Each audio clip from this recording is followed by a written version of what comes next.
अनंतकोटी ब्रह्मांड नायक राजाधिराजे योगीराजे परब्रह्म श्री स्वामी समर्थ महाराज, तसेच परमपूज्य पिठले महाराज, सद्गुरू परमपूज्य मोरेदादा आणि सर्वांच्या हृदयस्थानी विराजमान असलेले सद्गुरू परमपूज्य गुरुमाऊली यांना त्रिवार वंदन आणि सर्व स्वामी समर्थ सेवेकरांना माझ्याकडून श्री स्वामी समर्थ। आजची सेवा ही श्री स्वामी समर्थ चरणी अर्पण करत आहे। आज मी तुम्हाला खूप महत्त्वाची गोष्ट सांगणार आहे, ते म्हणजे गर्भसंस्कार। गर्भसंस्कार ही आजच्या खूप निकडीची गरज झालेली आहे, खूप महत्त्वाची गरज झालेली आहे। आज मी तुम्हाला थोडंसं गर्भसंस्काराबद्दल माहिती सांगणार आहे। तरी सर्वांना ती आवडल्यास नक्की सर्वांनी माझ्या चॅनलला सबस्क्राईब करा, फॉलो करा आणि आवडल्यास नक्की लाईक करा। तर गर्भसंस्कार म्हणजे तरी काय? तर गर्भसंस्कार म्हणजे एखाद्या गोष्टीला योग्य रूप देऊन ती गोष्ट दोष विकार दूर करून ती सुयोग्य निर्मळ बनवण्याची क्रिया म्हणजे गर्भसंस्कार होय। सुसंपन्न आणि सुसंस्कारांनी समृद्ध म्हणजे समृद्ध केलेले संस्कार म्हणजे गर्भसंस्कार आहे। आईच्या पोटात जेव्हा बाळ असतं तेव्हा आईच्या पोटातच म्हणजे गर्भातच बाळाच्या मेंदूचा विकास हा 60% होत असतो आणि 0 ते 8 वर्ष काळात त्याचा 80% विकास होत असतो।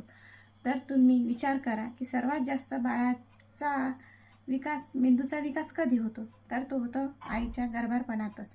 मग गर्भारपणातच जर आईवर विशेष गर्भसंस्कार केले गेले तर त्याच्यावर नंतर विशेष संस्काराची गरज राहणार नाही।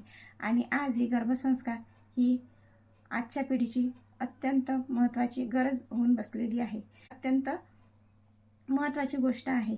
कारण आज आपण पाहत आहोत मुलं आई-वडिलांचं बिलकुलच ऐकत नाही आहेत। मुलं ही मोबाईलकडे खूप वळलेली आहे। मोबाईलसोबत मुलांची जास्त कनेक्टिव्हिटी आहे, पण घरात त्यांच्या आईवडिलांसोबत जास्त कनेक्टिव्हिटी जुळत नाही आहे। हिंसाचार वाढलेला आहे। आपण नरसापूर प्रकरण पाहत आहोत। 3 वर्षाच्या मुलीवर जर 60-65 वर्षाचा मनुष्य हा बलात्कार करू शकतो तर ही वृत्ती कशी असावी? हिंसाचाराची वृत्ती आहे। ही हिंसाचाराची वृत्ती आपल्या पुढच्या पिढीमध्ये नको आहे। जी पुढची पिढी घडणार आहे ती विश्वकल्याणासाठी, राष्ट्राच्या कल्याणासाठी हितकर आणि सुयोग्य अशी असावी।